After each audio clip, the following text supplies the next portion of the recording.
Dan hari ini saya akan memberikan judul kepada khotbah saya adalah When Jesus Calls Your Name. Nah saudara, minggu lalu Pastor Nathan memberikan ayatnya di Markus 10. Dan hari ini saya akan bawa Lukas 19. Nah kalau saudara lihat Lukas 18 itu persis sama ceritanya dengan Markus 10 yang dibawakan oleh Pastor Nathan minggu lalu. Yaitu tentang penguasa muda yang kaya. Nah tanpa kebetulan Lukas si penulis ini dalam Synoptic Gospel ada banyak kesamaan. Lukas membawa kita ke Lukas 19 di mana kalau di penguasa muda yang kaya itu di Lukas 18 si orang muda kaya itu datang kepada Yesus lalu pergi dengan sedih. Lukas 19 bicara tentang orang kaya juga namanya Sakius. Dia adalah seorang yang kaya tapi dengan sukacita dia meninggalkan kekayaannya ya dan mengikut Yesus dengan sukacita dan disentuh oleh anugerah. Nah, kita akan belajar sama-sama Lukas 19 ayat 1 sampai 10. Lukas 19 ayat 1 saya akan membacanya dan saudara membaca ayat 2 dan kita akan membacanya bergantian, oke? Lukas 19 ayat 1. Yesus masuk ke kota Yeriko dan berjalan terus melintasi kota itu. Ayat 2. Di situ ada dan kepala pemungut cukai dan ia seorang yang kaya. Ia berusaha untuk melihat orang apakah Yesus itu, tetapi ia tidak berhasil karena orang banyak sebab badannya pendek. Ayat 4, maka berlarilah ia mendahului orang banyak, lalu memanjat pohon ara untuk melihat Yesus yang akan lewat di situ. Ketika Yesus sampai ke tempat itu, ia melihat ke atas dan berkata, Sakius, segeralah turun sebab hari ini aku harus menumpang di rumahmu. Ayat 6, saudara. Lalu dengan sukacita, tetapi semua orang yang melihat hal itu bersungut-sungut. Katanya ia menumpang di rumah orang berdosa. Ayat 8, tetapi Sakius berdiri dan berkata kepada Tuhan, Tuhan, setengah dari milikku akan kuberikan kepada orang miskin, dan sekiranya ada sesuatu yang kuperas dari seseorang akan kukembalikan 4 kali lipat. Wow, luar biasa saudara. Kata Yesus kepadanya, hari ini telah terjadi keselamatan kepada rumah ini karena orang ini pun anak Abraham. Ayat 10 baca sama-sama. Sebab anak manusia datang untuk mencari dan menyelamatkan yang hilang. Berbahagialah orang yang mendengar firman Tuhan, memelihara dalam hatinya dan melakukan dalam hidupnya. Nah, saya akan memulai khotbah ini dengan statement seperti ini. Apa bedanya being noticed and being known? Apa bedanya dilihat dan dikenal? Karena saudara bisa sangat dinotis, saudara bisa kelihatan, saudara bisa dilihat, tetapi tetap gak pernah berasa benar-benar dikenal. Saudara, kita hidup di zaman dimana hampir semua orang ingin terlihat, dinotis. Kita post di Instagram, post di story, post di TikTok, supaya apa? Dilihat. FYP. Supaya visible. Kita achieve something supaya apa? Diakui. Kita bangun reputasi supaya orang tahu siapa kita. Tapi ironisnya semakin banyak orang tahu tentang kita, semakin banyak followermu, semakin banyak orang tahu tentang kamu, semakin terkenal kamu, semakin banyak orang yang gak kenal siapa kita. Nah mungkin semakin sukses seseorang, semakin sulit dia menjawab satu pertanyaan. Pertanyaannya apa? Kalau if you really knew what is inside my heart. Kalau kamu tahu semua agenda-agendaku, kalau kamu tahu kebobrokanku, would you still want me? Kalau orang-orang benar kenal aku, siapa yang masih benar-benar menginginkan aku?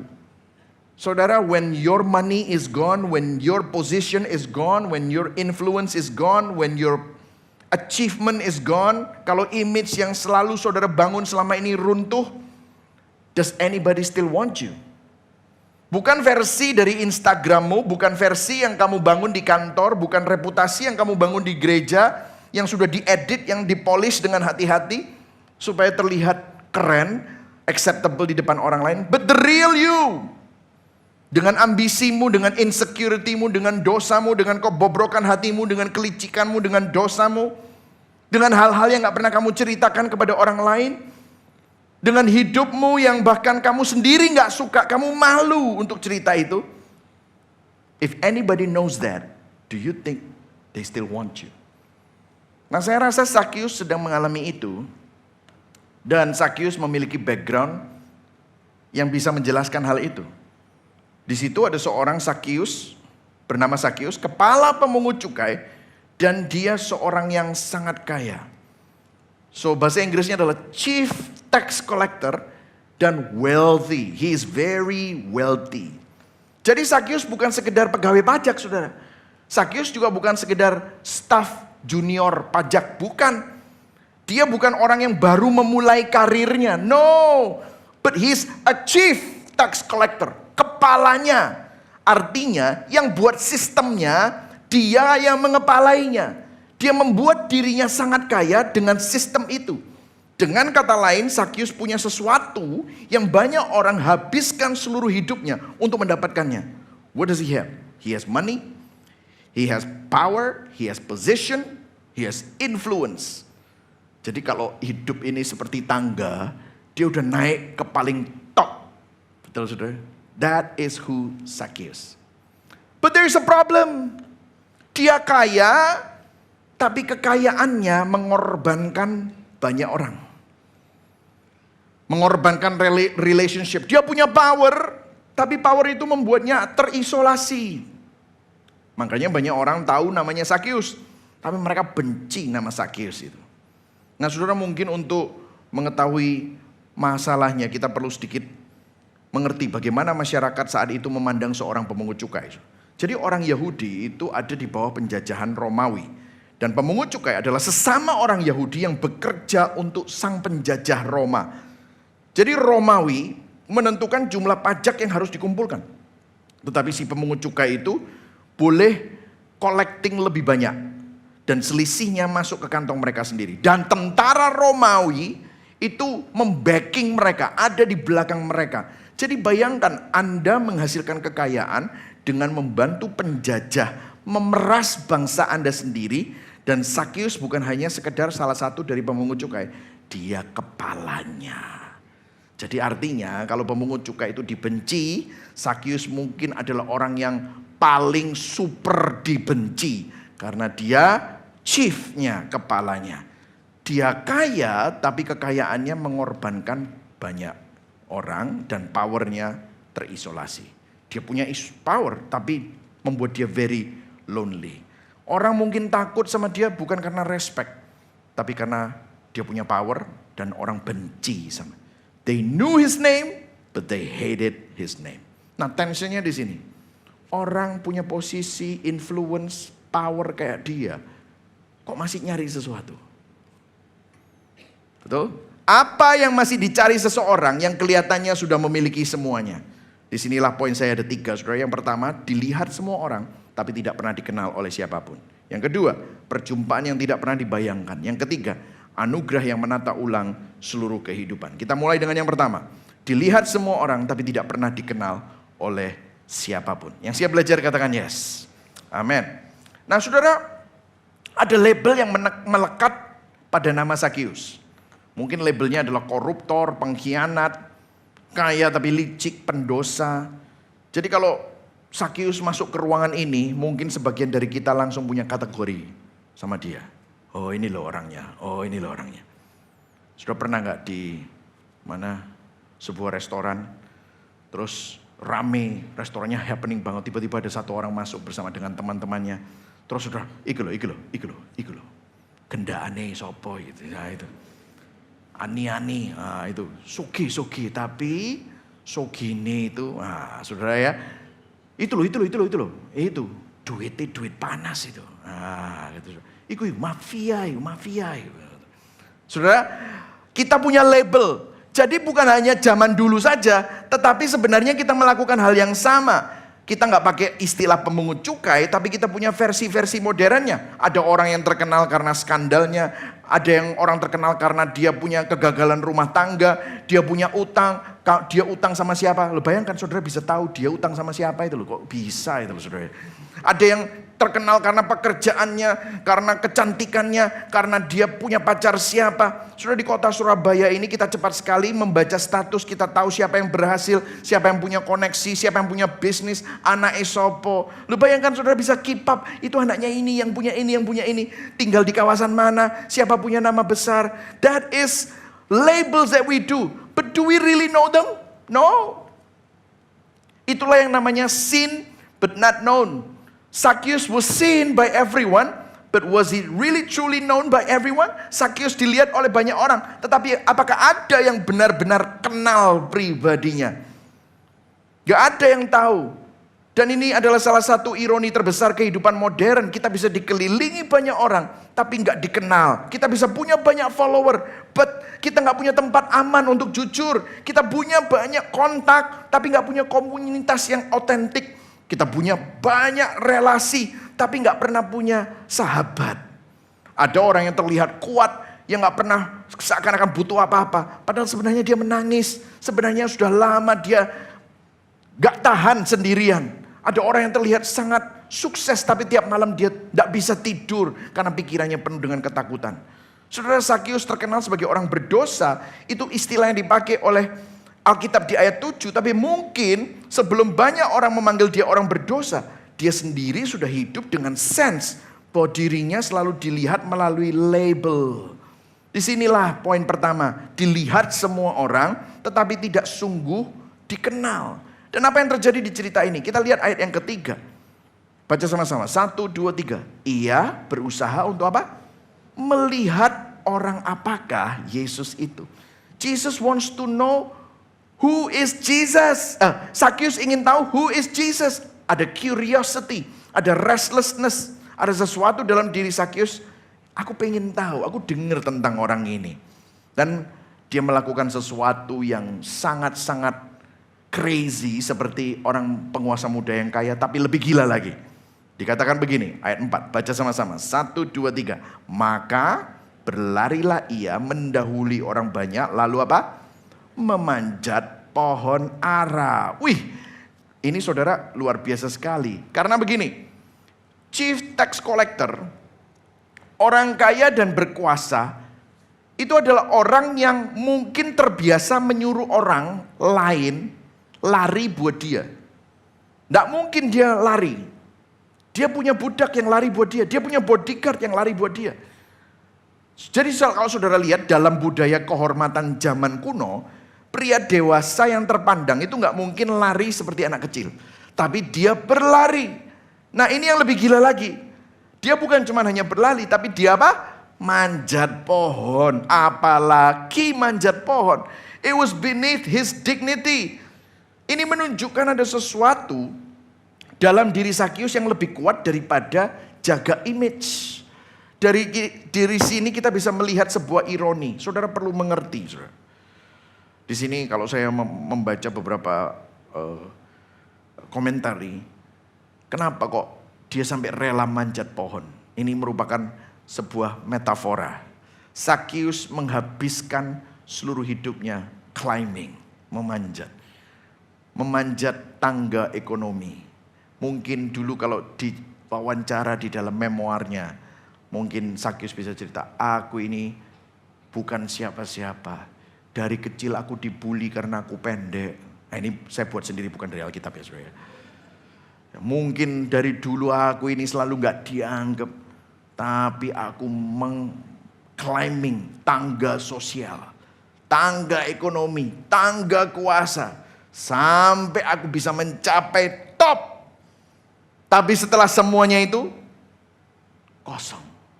Makanya dia langsung waktu dengar tentang Yesus, dia langsung gak ragu-ragu untuk memanjat satu pohon lagi.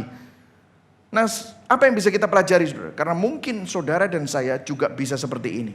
Kita bisa naik sangat tinggi, tetapi tetap tidak menemukan apa yang dicari oleh jiwamu. Dan kalau kita mau jujur, sebenarnya kita semua sedang naik tangga. Naik tangga di dalam kehidupan. Dan kita punya kalimat di hati seperti ini. Kalau bisnisku mencapai angka segitu, when I get there, then I will be happy. Sudah punya seperti itu? Atau cuma saya saja?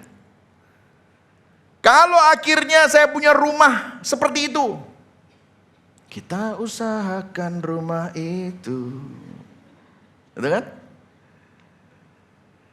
When I get there, then I will be okay.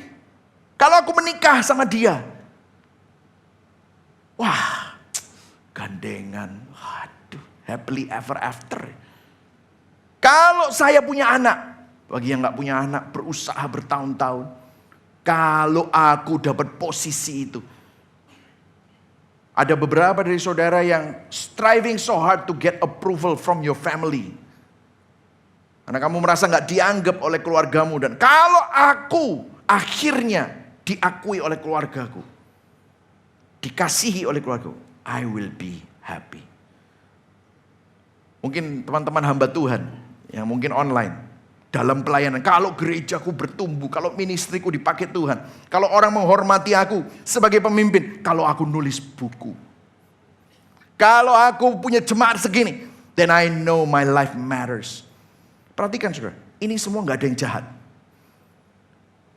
Achievement, kesuksesan, family, karir, ministry, gak ada yang jahat. Kalau saudara ada di dalam Gibeon Church, saudara sudah tahu kapan hal-hal baik itu berbahaya. Ketika kita meminta hal-hal baik untuk berfungsi menjadi juru selamat.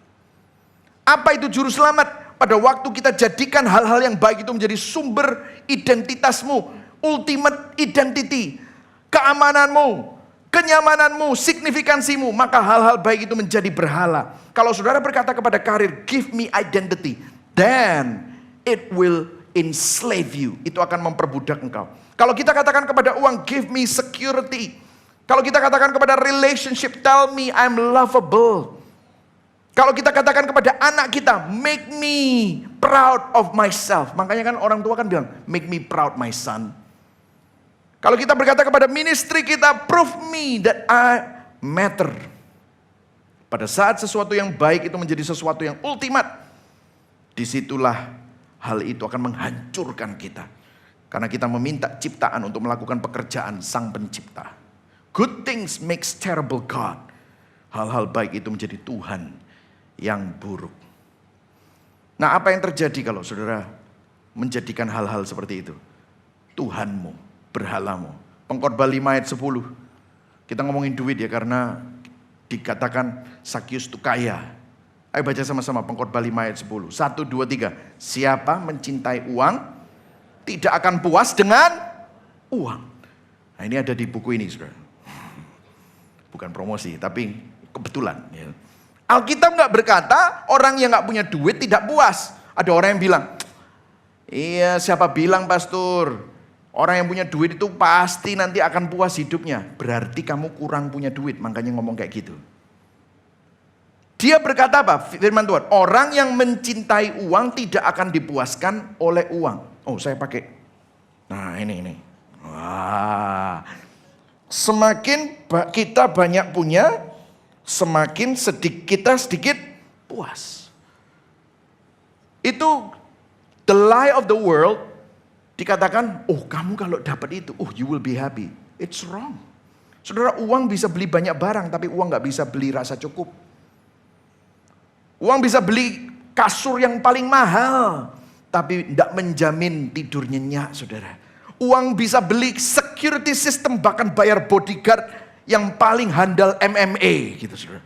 Tetapi belum tentu bisa memberikan peace.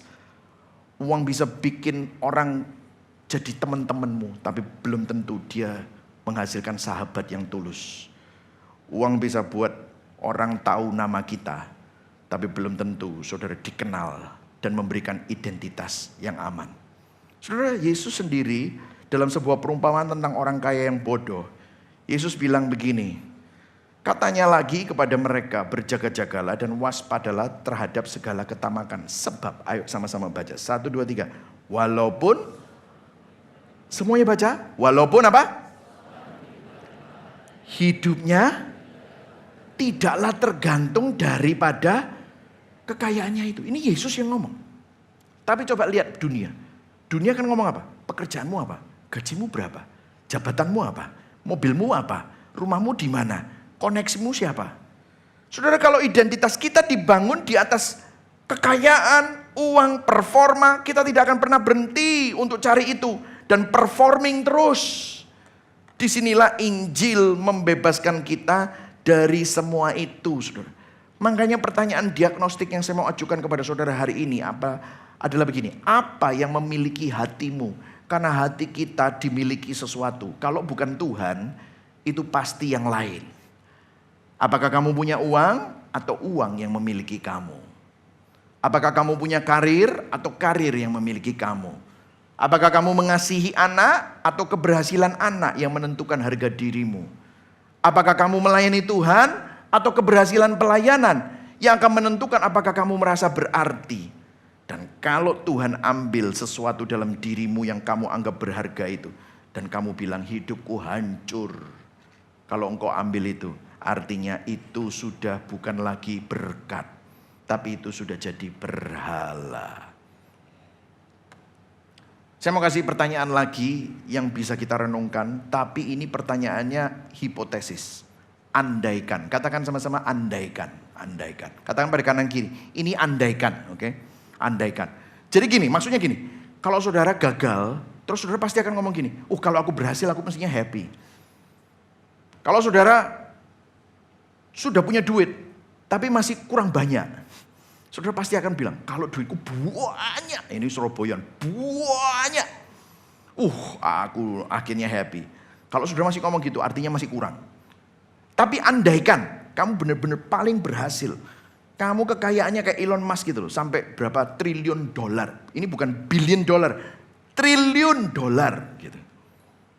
Terus kalau saya berhasil semuanya, bagaimana kalau kamu mendapatkan exactly what you want beberapa tahun kemudian, tapi Anda tetap restless, Anda tetap nggak bisa puas. Bagaimana jika hal yang selama ini kamu harapkan untuk membuat kamu happy, membuat kamu peace, untuk menyelamatkan kamu, ternyata sama sekali tidak bisa membuat kamu happy, membuat kamu peace dan menyelamatkan kamu.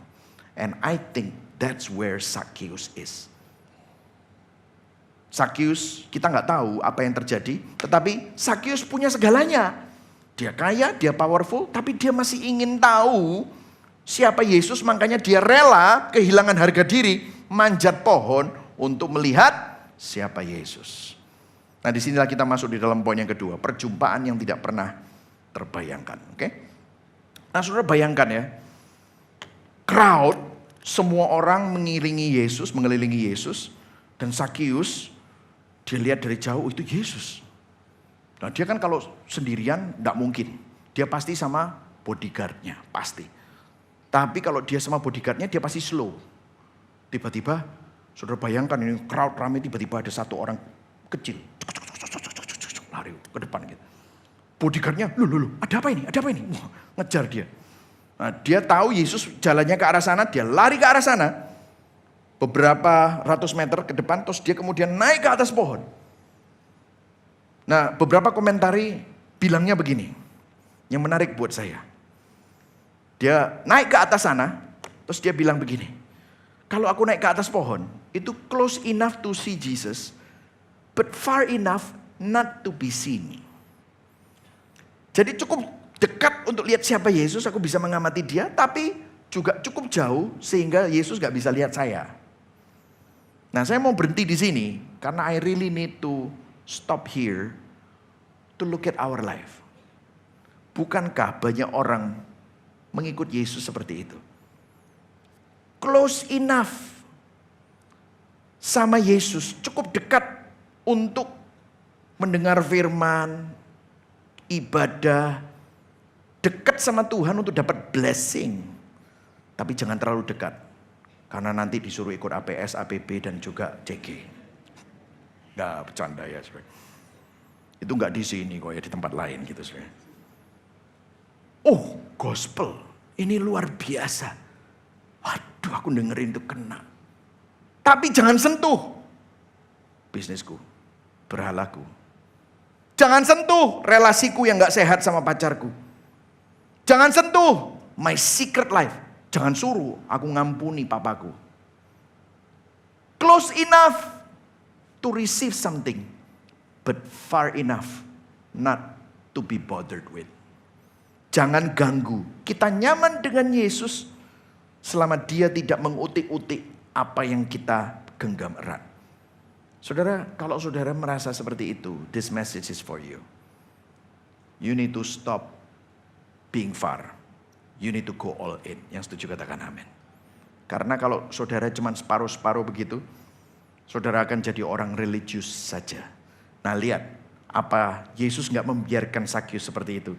Yesus melakukan sesuatu. Lihat, ayat 5. Jadi Sakyus berpikir, I'm gonna do something, I'm gonna be close enough to see, but far enough not to be seen. Ketika Yesus sampai ke tempat itu, tiba-tiba dia ngelihat ke atas dan berkata, ayo baca sama-sama, 1, 2, 3. Sakyus segeralah turun sebab hari ini, wah, Yesus memanggil nama Sakyus. Yesus gak bilang begini, tax collector. Pemungut cukai. Pendosa. Dia gak bilang gini, orang pendek. Kelemahannya gak disebut. Jabatannya gak disebut. Dosanya, aibnya gak disebut. Malah yang disebut namanya Sakyus. Name, very personal. Saudara, saya mau kembali ke pertanyaan opening. Ini loh bedanya being noticed and being known. Orang banyak melihat Sakyus, tahu tentang Sakyus, tapi nggak ada yang benar-benar kenal Sakyus. Lah Yesus tiba-tiba berhenti di pohon di mana dia manjat, lihat ke atas, menatap matanya, langsung dia panggil namanya seolah-olah dia kenal Sakyus. Wow, Yesus menyebut namanya seolah-olah dia dekat sama Sakyus. Saudara, bukankah Tuhan tahu nama saudara? Mazmur 139 ayat 1-4 berkata, Tuhan engkau menyelidiki dan apa? Mengenal aku. Engkau mengetahui kalau aku duduk atau berdiri. Engkau mengerti pikiranku dari jauh. Engkau memeriksa aku kalau aku berjalan dan berbaring. Segala jalanku kau maklumi. Ayat 4 baca sama-sama. Sebab sebelum lidahku mengeluarkan perkataan sesungguhnya semuanya telah kau ketahui ya Tuhan. Sakyus belum ngomong apa-apa. God knows Sakyus all the way down. Dia tahu orang lain yang tidak orang lain tahu. Dia tahu motivasi kita di balik generosity kita. Dia tahu insecurity kita di balik ambisi kita. Dia tahu kesombongan kita di balik semua teologi kita. Dia tahu ketakutan di balik semua kontrol kita. Dia tahu ada kepahitan-kepahitan di balik setiap senyuman kita. Dia tahu semua yang kita sembunyikan. Orang mungkin tahu tentang Sakyus, tapi Yesus benar-benar kenal Sakyus. Nah, saya mau stop di sini dan menyorotkan fokus kita kepada orang banyak. Karena setelah Yesus memanggil nama Sakyus, Yesus mengatakan, aku harus menumpang di rumahmu. Ada sesuatu yang orang banyak itu lakukan. Saya mau kita kalibrasi hati juga. Ayat 7 dikatakan begini, tetapi semua orang yang melihat hal itu apa? Bersungut-sungut katanya, ia menumpang di rumah orang berdosa. Mereka ngelihat dosa Sakyus, tapi mereka tidak melihat bahwa mereka pun sebenarnya sama berdosanya dengan Sakyus. Saudara, ini persis seperti katekismus kita tadi. Tadi Pastor Eric cerita ya, dia dapat berapa? 60 ulangannya. Terus teman-temannya dapat 50, 40, 25. Aku paling pinter sekelas. Lumayan aku. Padahal kalau dibandingkan sama standarnya, 60 itu masih jauh dari 100. Nah saudara, kalau saudara baca kitab Lukas, di Lukas 18 pasal sebelumnya, itu ada cerita Farisi yang berdoa begini, ya Allah, aku mengucap syukur kepadamu. Karena aku tidak sama seperti semua orang. Aku berpuasa, aku memberikan perpuluhan. Tidak seperti sang pemungut cukai ini. Ini namanya self-righteous. Self-righteousness. Biasanya ngomongnya begini, oh saya memang gak sempurna, makanya aku ke gereja bukan tempat untuk orang sempurna. Tapi at least aku gak kayak dia. Oh saya memang punya kelemahan, tapi at least keluargaku gak seperti keluarga itu. Oh aku memang berdosa, but at least aku nggak melakukan perselingkuhan kayak dia. Oh aku memang nggak sempurna, tapi at least teologiku gospel. Saudara, that's who we are. Dan yang mengerikan adalah kita bisa dekat dengan Yesus. Itu orang-orang dekat sama Yesus loh. Tapi masih hidup dalam membandingkan diri seperti ini. Disinilah kita bisa melihat apa yang Yesus lakukan sebenarnya sangat ofensif. Sangat menyinggung. Menyentil para kaum yang merasa paling benar sendiri dan lebih baik dari orang lain. The self-righteous people. Makanya grace, anugerah itu dibilang scandal of grace. Grace is offensive. Kenapa? Seringkali kasih karunia terasa indah saat diberikan kepada kamu. Namun bisa terasa ofensif saat diberikan kepada orang yang menurut kita nggak layak. Kita suka nyanyi Amazing Grace.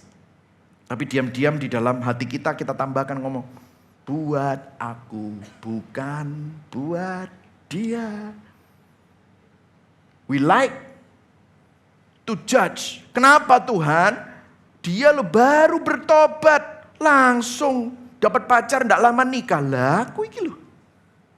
Sudah berapa lama? Langsung dapat terobosan laku. Kita juga bisa begitu orang gagal, masa lalunya kelam, tapi diberi kesempatan baru. Orang yang punya masa lalu kelam dipulihkan Tuhan. Lu kok bisa orang kayak gitu jadi core team di care group? Nah misalnya. Ketika orang yang kita anggap gak layak menerima anugerah, kita gak senang. Tapi lihat bagaimana Yesus memberikan anugerah kepada Sakius. Kalau saudara tersinggung dengan orang seperti ini, kita perlu bertobat karena kita perlu berkaca bahwa sebenarnya kita juga butuh anugerah. Yang setuju katakan amin. Nah selanjutnya ayat 5b. Sakius segera turunlah sebab hari ini aku, baca sama-sama apa kata-katanya? Harus menumpang di rumahmu. Kata harus ini sangat kuat saudara. Kenapa? Perjumpaan ini bukan random, ada divine necessity. Yang berinisiatif adalah Yesus. Dia bukan ngomong gini, mungkin kalau sempat ya Sakius, aku tak mampir ke rumahmu ya. Nah itu hamba Tuhan bisa kayak gitu ya saudara. Nanti kalau sempat ya aku tak visitasi gitu saudara. Mohon maaf kalau Sanda belum ke bagian visitasi gitu saudara. Itu hamba Tuhan. Tapi ini Yesus berinisiatif. Bukan bilang gini, kalau rumahmu sudah bersih. Kalau kamu sudah bayar semua yang kamu peras. Kalau dia sudah bertobat. No. Dia belum ngomong apa-apa. Dosanya masih ada. Dia belum bertobat. Aku harus menumpang di rumahmu. Saudara, inilah inisiatif Allah. Disinilah perbedaan antara agama dan Injil. Kalau agama, aku yang harus berubah dulu. Aku yang harus naik tangga dulu. Aku yang harus melakukan semuanya ini. Aku yang harus manjat dulu untuk diterima. Tetapi Injil diterima terlebih dahulu. Baru saudara setelah diterima, saudara dimampukan berubah. Saudara kita sering membalik urutannya. Kalau aku udah rapi, aku baru mau datang. Kalau aku sudah mau bertobat, nanti baru aku baptis. Saudara, itu gak gitu urutannya. The order of grace, katakan sama-sama, the order of grace. The order of grace itu penerimaan mendahului perubahan. Acceptance precedes transformation. Kalau saudara berubah dulu untuk diterima, itu seakan-akan saudara mandi dulu sebelum masuk ke kamar mandi. Gak bisa saudara. Saudara, kita gak datang kepada Kristus karena sudah berubah. Tetapi justru kita butuh Kristus karena kita gak mampu untuk berubah. Makanya Roma 2 ayat 4 berkata, kemurahan Allah lah yang menuntun kita kepada pertobatan. Itulah sebabnya hari ini saudara sadar, kalau saudara ada di sini, itu semata-mata karena kasih karunia Tuhan. Itulah sebabnya ayat 6. Lalu Sakius turun, segera turun dan baca sama-sama, menerima Yesus dengan sukacita. Saudara perhatikan di sini. Masalahnya Sakius belum otomatis selesai. Orang banyak masih benci Sakius. Konsekuensi dari dosa Sakius masih ada. Tapi ada joy. Sukacitanya Sakius bukan karena masalahnya hilang. Bukan. Tapi sukacitanya Sakius karena Yesus mau sama dia. Yesus kenal dia. Yesus wants to be with him. Ini sesuatu yang harus kita dengar. Saudara, banyak orang Kristen memperlakukan hubungan dengan Tuhan seperti kontrak. Aku berdoa, Tuhan berkati. Aku memberi, Tuhan tambahkan berkat. Aku taat, Tuhan jaga hidupku supaya nyaman. Kalau Tuhan tidak melakukan bagiannya, kita marah. Maka kalau saudara seperti itu, Yesus hanyalah alat, Yesus hanyalah sarana untuk mendapatkan apa yang kamu mau. Tapi saat itu, Sakius melihat sesuatu yang berbeda. Dia tidak menjadikan Yesus sarana. Dia melihat bahwa Kristus kok mau sama dia. Kristus jadi harta yang lebih berharga daripada semua uangnya. Kristus harta kita yang sesungguhnya yang paling berharga. Kristus bukanlah sarana untuk mendapatkan harta dunia. Namun Kristus adalah harta kita yang sesungguhnya yang paling berharga. When Jesus becomes your treasure, ketika seorang melihat hal itu, sesuatu terjadi di dalam hatinya. Coba saudara lihat, something strange happen to Sakius. Kita masuk poin yang ketiga. Anugerah yang menata ulang seluruh kehidupan Sakius. Ayat 8. Setelah orang-orang bersungut-sungut, Sakius gak tahan. Mengalami kasih Tuhan. Sakius berdiri dan berkata kepada Tuhan. Baca sama-sama. 1, 2, 3. Tuhan, setengah apa? Dari milikku akan kuberikan kepada orang miskin. Dan selanjutnya sama-sama. Sekiranya ada sesuatu yang kuperas dari seseorang akan apa? Ku kembalikan 4 kali lipat. Nah perhatikan saudara. Ini signifikan. Bayangkan. Orang yang sepanjang hidupnya eksploitasi, memeras, manipulasi untuk dapetin duit. Tiba-tiba ngomong kayak begini. Ini radikal saudara. Selama hidupnya dia genggam uang, tapi tiba-tiba dia buka tangannya. Kenapa? Money lose its power. Uang, kekayaan itu kehilangan kekuasaannya dalam hidup Sakius. Kok bisa saya ngomong gitu? Coba lihat bahasanya. Setengah, itu 50%. Restitusinya 4 kali lipat. Coba di sini yang jurusan akuntansi, masuk enggak hitungannya? Enggak masuk ini. Habis hartanya. Ini bukan orang yang nanya gini, Tuhan berapa persen aku harus ngasih supaya aku tetap aman? Berapa persen supaya aku enggak kena kutuk, aku diberkati, pas aku ngasihnya. Ini bukan orang yang negosiasi. How little can I give and still be okay with God? No. Something change. Ini adalah hati yang mulai ditata ulang oleh Injil. Yang setuju katakan amin. Sakius tidak hanya merasa bersalah, tapi ada sesuatu yang menggerakkan hatinya. Ia bertanya, siapa yang tak rugikan? Apa yang harus saya kembalikan? Pertobatan sejati selalu bergerak menuju pada transformasi. Sakius tidak memberi supaya Yesus masuk rumah, bukan. Yesus sudah masuk rumah. Dia tidak melakukan restitusi supaya Yesus terima dia. No, Yesus sudah menerima dia dan memanggil namanya. Saudara, disinilah kita bisa melihat bahwa perubahan adalah buah anugerah, bukan harga anugerah. Saudara, kalau saudara sudah diselamatkan, hidupmu pasti berubah. Efesus 2 ayat 8-9. Baca sama-sama. Ayo baca sama-sama dengan keras ya. 1, 2, 3. Sebab kamu diselamatkan oleh iman. Itu bukan hasil usahamu tetapi apa? Pemberian Allah. Itu bukan hasil pekerjaanmu. Jangan ada orang yang memegahkan diri. Tapi gak berhenti di situ. Ayat 10-nya katakan apa? Karena kita ini buatan Allah, diciptakan dalam Kristus Yesus untuk melakukan apa? Pekerjaan baik yang dipersiapkan Allah sebelumnya. Ia mau supaya kita hidup di dalamnya. Jadi kalau saya bisa jelaskan ayat 8, 9, dan 10 dari Efesus 2 ini adalah, you are not saved by works. Saudara gak diselamatkan oleh karena perbuatan baikmu. Kamu diselamatkan karena anugerah. Akarnya adalah grace. Yang setuju katakan amin. But then that grace yang menerima kamu apa adanya tidak akan meninggalkan kamu apa adanya. You are saved by grace, but you are saved for good works. Fruit buahnya transformasi. Kalau kita berkata saya diterima oleh anugerah, terus aku boleh tetap hidup dalam dosa dan sembrono, itu bukan Injil. Sakius gak berkata, great, Jesus accept me, Jesus makan di rumahku. Aku bisa tetap hidup dengan bisnis yang lama. No.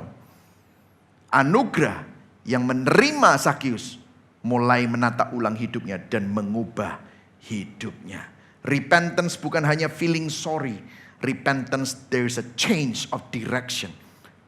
Perubahan hidup, arah hidupmu berubah.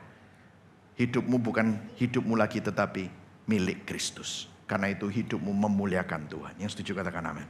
Nah, saudara bisa lihat kontrasnya ya. Kontras. Karena Lukas 18 tentang penguasa muda yang kaya. Tidak sanggup melepaskan hartanya lalu pergi dengan sedih. Kemudian Sakius menemukan sukacita di dalam Kristus. Lalu hartanya tidak lagi menguasainya. Nah, kok bisa berubah? Apa rahasia dari dua ini? Kenapa yang satu kayak begitu? Yang satu kok bisa respon seperti itu? Apa rahasianya?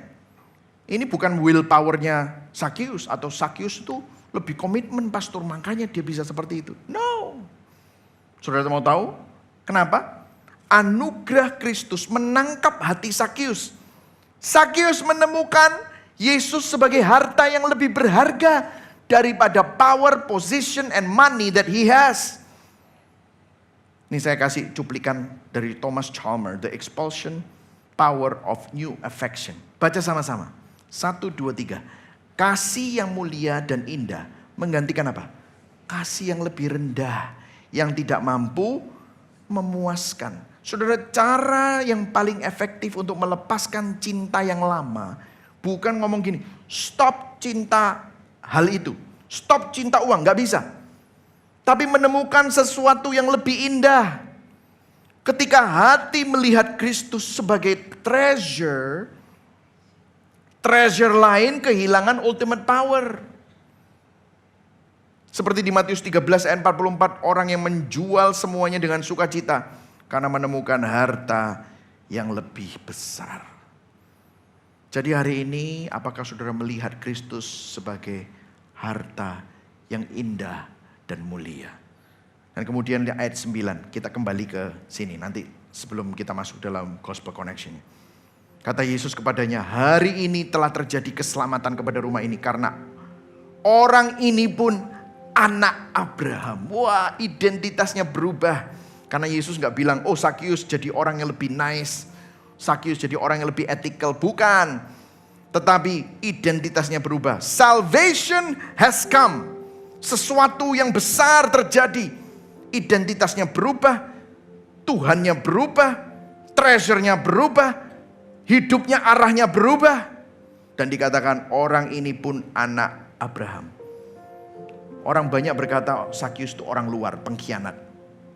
Bukan orang dalam, orang luar. Sinners. Dia dibuang. Tapi Yesus berkata, his family. Dikatakan his son of Abraham. Jadi ada perubahan identitas. Nah sekarang akhirnya kita sampai ke ayat terakhir. Ayat yang menjelaskan seluruh cerita dan saya ingin kita baca pelan-pelan. Ayat 10, baca sama-sama pelan-pelan. Di sini plot twistnya ya. Kita baca sama-sama. 1, 2, 3. Sebab anak manusia datang untuk apa? Mencari dan menyelamatkan yang hilang. Wait. Dari awal cerita bukannya kita pikir yang sedang mencari itu siapa? Sakius. Dia yang mestinya cari. Dia yang naik pohon. Dia yang melihat. Close enough to see but far enough not to be seen. Dia yang ingin tahu siapa Yesus. Dari awal kita berpikir Sakius is the seeker. Tapi sekarang Yesus tiba-tiba berkata, anak manusia datang untuk mencari. There is a plot twist. There is a gospel connection. Bukan Sakius yang mencari, ternyata Yesus sedang mencari dia. Dia pikir dia yang cari Yesus. Ternyata Yesus yang cari dia. Dia pikir dia harus naik cukup tinggi supaya dia bisa melihat Yesus. Tapi Yesus datang di bawah pohonnya, lihat ke atas dan panggil namanya. Dia pikir dia sedang looking for God, but God is looking for him. That's why Yesus pakai kata lost. Lost people need to be rescued. Lost people cannot be motivated.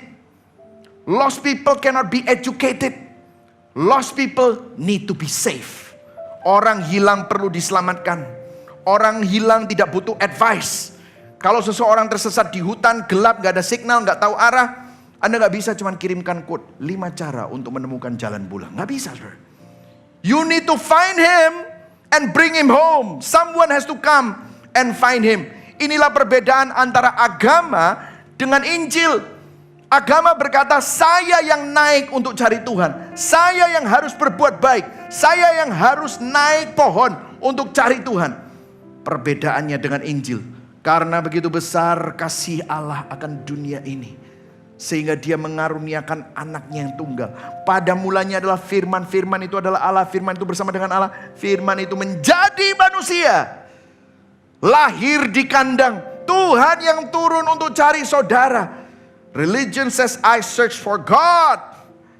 I climb, I improve, I became worthy. But the gospel says, no you're not.